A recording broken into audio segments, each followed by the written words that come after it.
Alright, I'm gonna play another game. That was not too shabby. We're moving up the ELO ranks. I've just had an ice cream and I've had a half, like 2/3 of a bagel. I have another one too if I need, so we will continue snacking for attack. We will continue to snack and get lots of attack. Okay, playing Mr. Rajesh. Okay, so they're gonna play G3. They want to Fianchetto. Sometimes if you're not sure what to do in an opening and an opponent's doing something, I've mentioned this already, you know, this might not be the move that I would play in my own games, but you can copycat for a little bit and just try to blunder check in between each moves. In between each move. Bishop G2, alright, I'm aware they're attacking this diagonal, but I'm going to do the same thing to them. Keep it simple. As long as they don't make any crazy move. Okay, so they're going to go there. Which is kind of where I draw the line. They're copying. Only because it kind of goes against the principles that I think are probably good in an opening. Here, actually, it's probably not so bad because, you know, c6, d5 is kind of like a Caro-Kann structure, or maybe c6, d5, e6, more like a Slav or something. I don't know. Whatever. I don't feel the need to push a pawn. Sorry, to push a pawn. They were worried about me attacking this, I guess. But I'm actually not worried about them attacking this because I don't see a threat yet. And I can go with something like knight f6, continue my development. And then if they attack there, which is probably the idea, they want two attackers on this. What do I do then? Maybe then I go c6. I just don't see the threat currently, so I'm going to go here. I assume queen b3 is probably going to be the next move. We'll find out. The thing is, maybe they were also considering some idea like queen b3, bishop d5, and then like attacking my pawn at f7, but I don't really see the threat. Here, I don't think they're going to come out this way. I'm obviously not going like this. I think they pushed b4 thinking that I was going to go knight c6, and then they could suddenly get rid of this knight, and then my knight's going to be absolutely cooked like a goose. But here I can actually just push d5 if I want to. And d5, I kind of get the feeling they're going to continue to push. So we're going to see probably this is going to be something that causes my opponent to lose more quickly than they should. Because they're kind of following the reverse principles of push pawns in the opening. By the way, this is nothing against what they're doing. I just think this is very common, what I would see. Great Elo here. Have I been practicing? Yes, I'm practicing over here. I'm snacking and attacking. Yeah, so probably d5 to me seems like the most since it could move d5, e4, I would be able to take. Sorry, those arrows are incorrect. I was calculating d5, e4 takes, and just kind of calculating to make sure I could recapture because I have plenty of things there. All right, d5. If they go c4, what would I do? Would I take that pawn? I don't think I would. I think after d5, c4, I think I would likely go c6. And then after b5, I actually would not take this either. I would just continue to bring out my bishop, or I would castle. So we'll go d5. It seems like the most logical move to me in the position. I could also simply go d6 and turn this into something else and castle, but I like d5 because it controls central space and it kind of blocks out their bishop a bit. So we'll see what happens here. This is also, so I understand they want to be able to push and open this up at the same time. They may actually be planning on taking my knight on f6, and I have no problem with them doing that.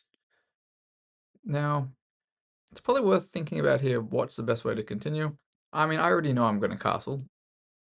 I don't see any threats. I don't see any issues with castling. But if I was forced to move another piece now, or another pawn, what would it be? It would probably be one of these guys. Why? Because I have no reason to go like e6 yet, which would also potentially weaken the squares over here. Like if for some reason things came this way. It would likely be, I'd probably go knight e7 if I was forced to move a different piece. I don't know why I'm even going into this. I may as well just castle. But there's just no threats here yet.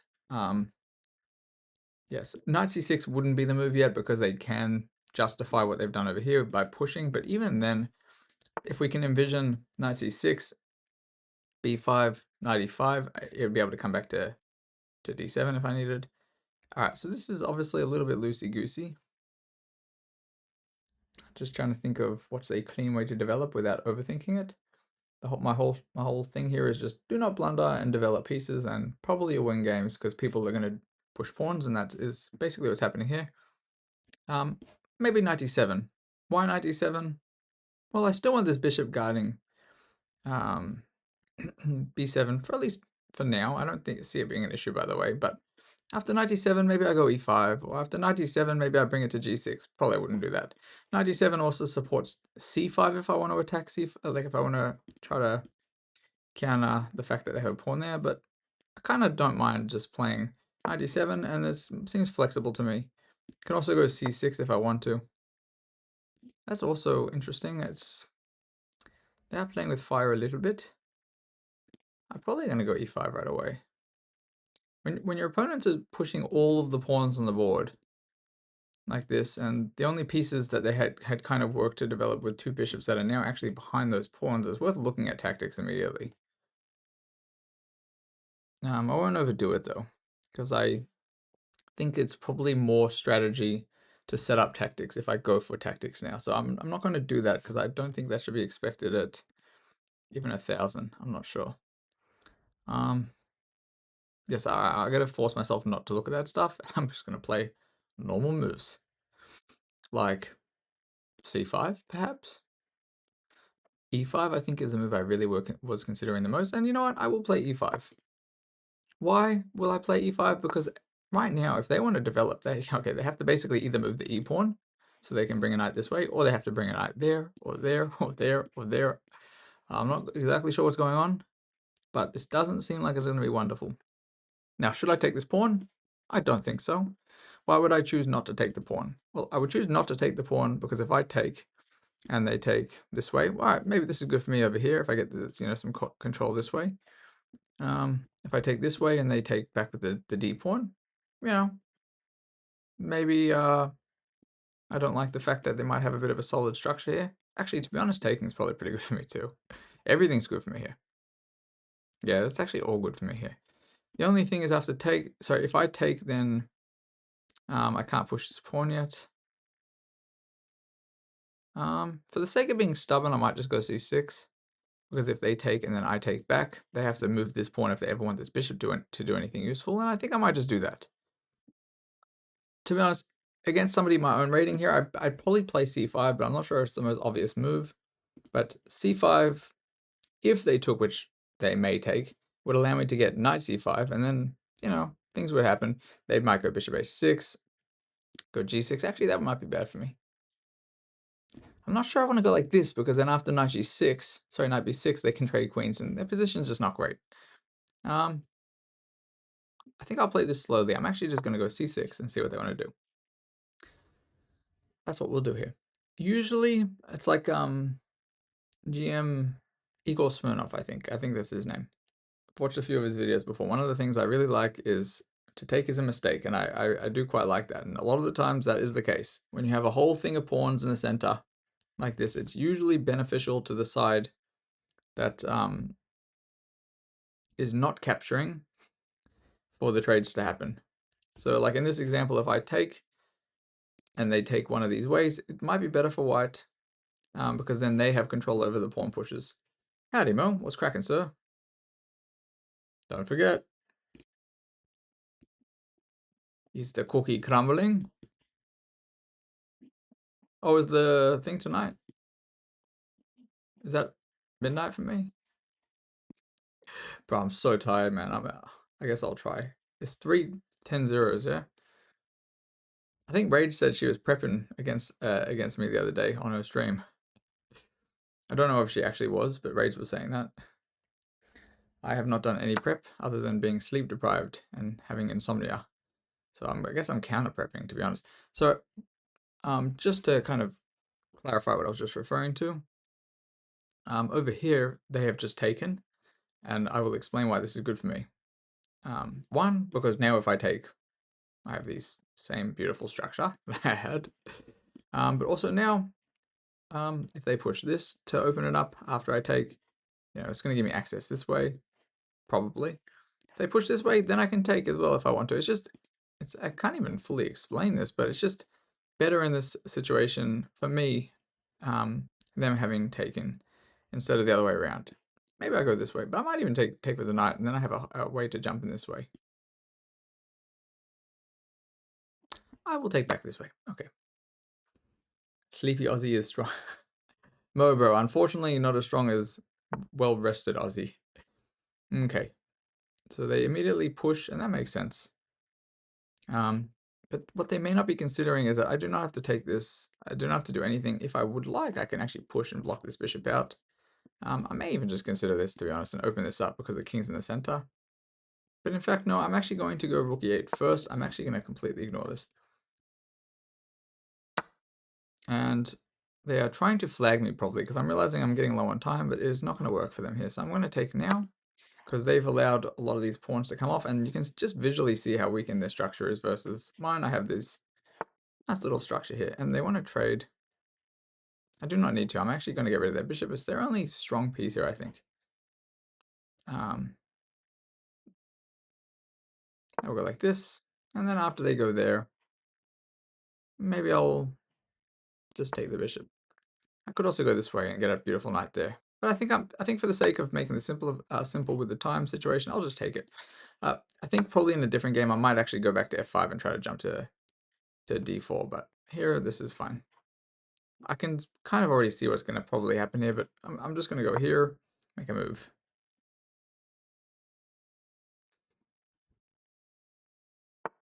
Okay. So this to me looks like a free pawn. I'm just going to take it. I do not have the time. I have no need to trade queens yet. Hello, Dennis. I'm good, sir. How you doing, man? It's kind of like half attacking the bishop, half not. Half attacking it because if they move the queen away, then I'd be able to take it. Because they've pushed all the pawns, I now do control this pawn, like this pawn push here. I'm the only one with the pawn in the center right now. Well, they have the pawn on d4, d3 actually. But if I manage to get this and they take back with the knight, I would be able to take this, unless they went this way, which doesn't make sense because I would take. And if I went here and they push, I also still am able to do this. Okay, that's a good move though. It does allow me just to simply go here though. So actually maybe it doesn't make too much sense. I'm not quite sure. I have to be a little bit cautious of the time situation, but I might have to play faster here and then I will just explain the stuff after the game. There's also a very, very obvious threat here that given like 2 moves, will win the game. This will be one of the moves if I want it to be. No. Okay, this unfortunately loses on the spot as well. Why? Because they allowed this. Same thing, they pushed too many pawns and I'll simply take with check, take and collect depending on what they do.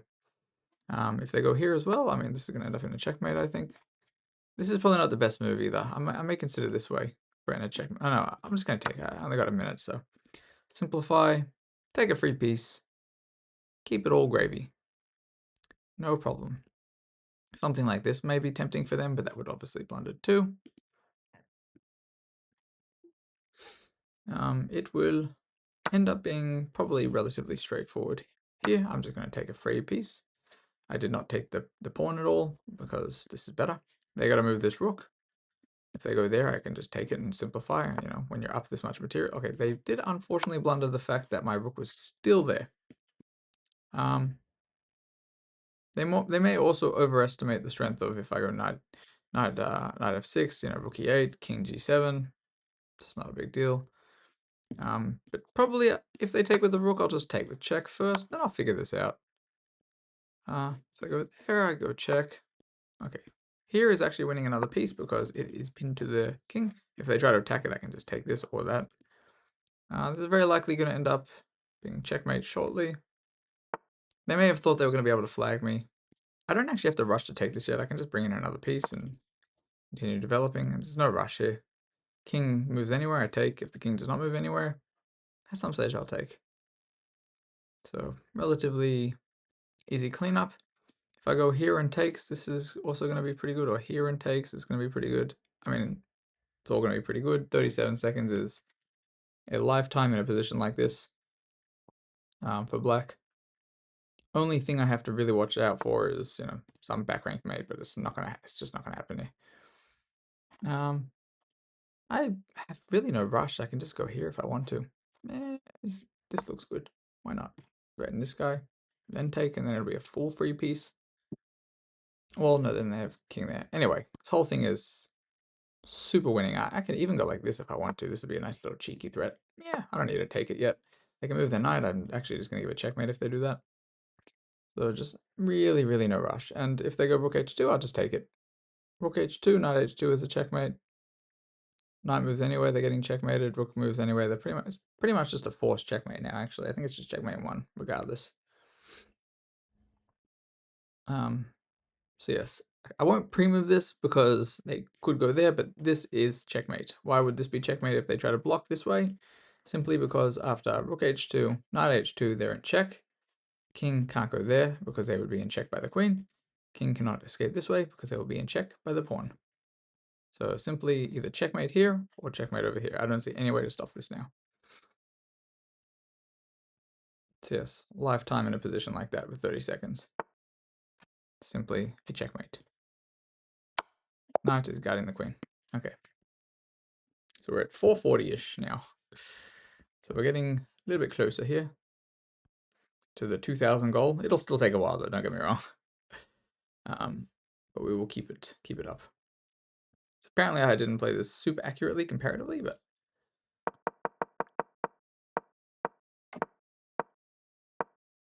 just developing. If anybody has any questions, of course, about any of the stuff I was doing, just let me know for sure. But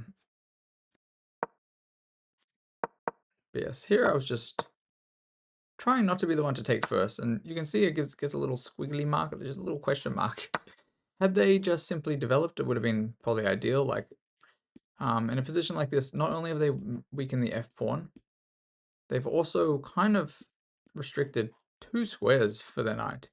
Knights on the rim are also considered dim, you know, or knights on the rim are grim, or knights on the rim are dim, whatever the saying is. They've actually only given themselves the choices to move the knights to the side of the board, or they have to bring it in this way, and it's just a little bit squished, a little bit squishy. They've kind of chosen for their pieces to be squished and made it hard to develop.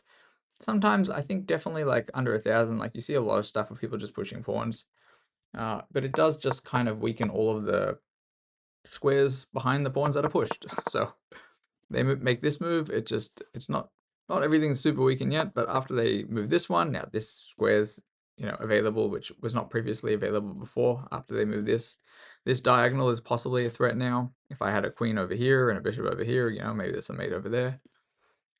Just so many, you know, possible tactical weaknesses now. Yeah, and after this, not a bad move. If I take as well, yeah, everything is pretty good for black here. But this, they could technically take this way too, by the way, but then maybe I have some ideas this way. And if they take this way, the only reason I didn't want to go into this earlier is because after, if for some reason I want to move this, the knight, and they trade, and I trade, this kind of, they're still losing, but it's a little bit less difficult for them. They don't have to worry about as many tactics here, because as pieces come off, it's not going to be felt as badly how horrible the structure is. Whereas when there's a lot of things to invade the structure, like with the queen and the bishop and the knights, it's definitely worse for them. But if everything came off the board here, it would just be maybe a better, maybe worse endgame. I'm not quite sure. But this is all crushing. So they took, you can see it just gets a little question mark. Not a full blunder, but not great. I just take back. I was considering taking with the knight because I was considering kind of coming in there and, you know, maybe scooching around. And considering this opponent had already pushed a lot of pawns, I kind of thought they probably would push more pawns. But yes, I just figured I'd just kind of solidify, no need to overcalculate. Here I could have also taken that pawn, but I once again was thinking to myself, let's just see what they do if I do not. And they proceeded to take, which is usually a big mistake at a lot of these ELO ranges, is people just take a pawn when they see a pawn can be taken. And it frequently, slowly over time, you know, throughout the game, just makes their position more weak. Here, also, I could have just taken that knight. I did not want to, because I thought, I'll get rid of the bishop. No real reason, honestly. It was just preference, I think.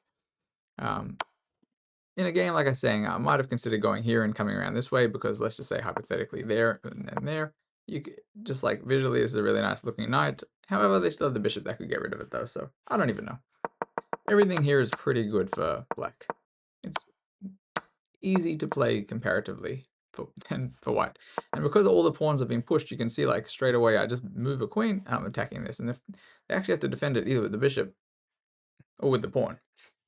So by pushing another pawn. And then if they did that though, like had they gone there, I may have considered going here, just giving another check. I don't even know.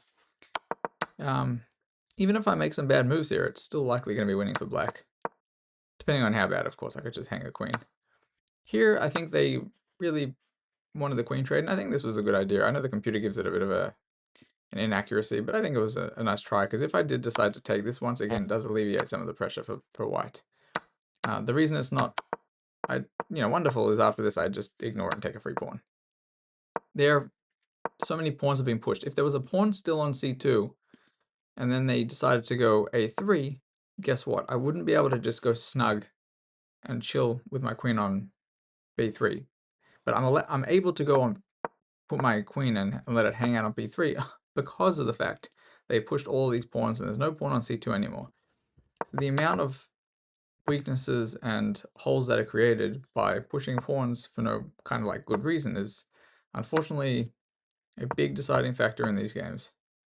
There, I can just take it with a check. So it's, even if I didn't see any of the tactics that I proceeded to see, I could just take another pawn. It's just like, it's all free. Yes, I just take the free piece, take that other free piece, and they did unfortunately miss. I kind of thought they were going to do this, to which I probably would just trade. Here, I would have been up a lot of material, so it would have made sense to trade.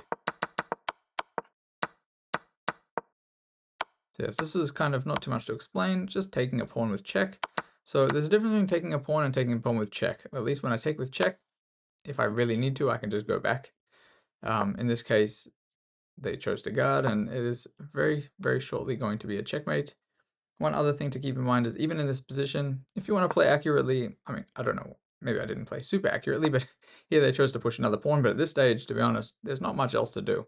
I probably would have actually considered this just to get out of the pin immediately, but actually, what is the best move? Oh yeah, okay. This, I guess, is the best move. Everything here is unfortunately cooked. Oopsies, what did I do? I skipped ahead. So over here, though, yes, after this, a lot of people might be tempted to take this straight away, but there's just no need because it is still pinned, regardless of what they do now. And then if they move again, I can take, but there's just no rush. And because I did not rush it, there was now just a forced checkmate on the board. They pushed. Now there's nothing to be done.